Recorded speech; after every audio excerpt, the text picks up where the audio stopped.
Hello guys, this is me again, Selwyn. And this is the continuation nung 7-day Success Blueprint Challenge by MJ Lopez. So, yung goal ko ngayon about contribution naman. So, kung paano ako makakatulong sa ibang tao. So, hindi naman kailangan na mayaman ka para makatulong ka sa iba. Actually, pwede kang makatulong kahit sa mga maliliit na bagay. So, for example na lang, may gusto kang bilhin, pwede mo siyang bilhin sa mga sari-sari store.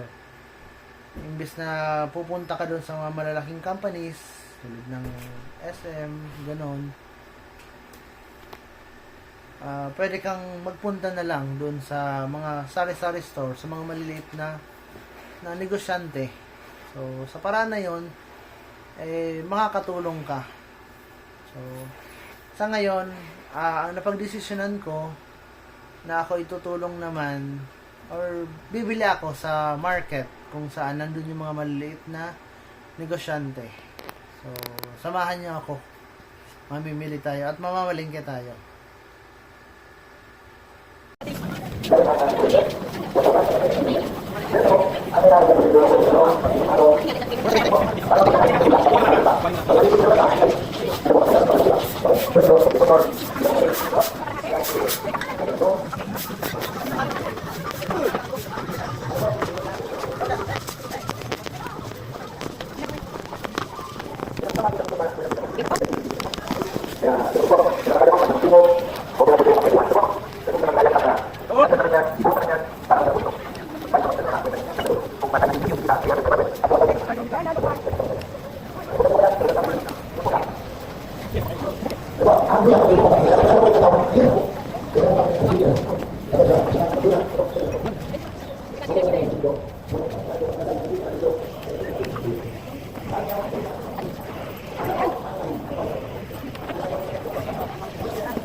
So yun, successful naman yung ating goal ngayong araw.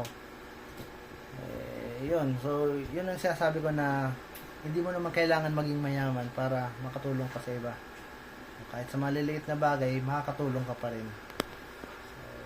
So, tulad nun, imbis na bumili ka sa mga malalaking companies, bili ka na lang doon sa mga maliliit na negosyo. Medyo nakamura ka na, nakatulong ka pa. Mas maganda rin kung may mga seller na mga bibilhin mo yung mga products ng mga Pilipino na gawa ng Pinoy kaysa gawa ng iba, yung mga imported. Yun. So, doon pa lang makakatulong ka na rin sa Pilipinas. So, yun lang.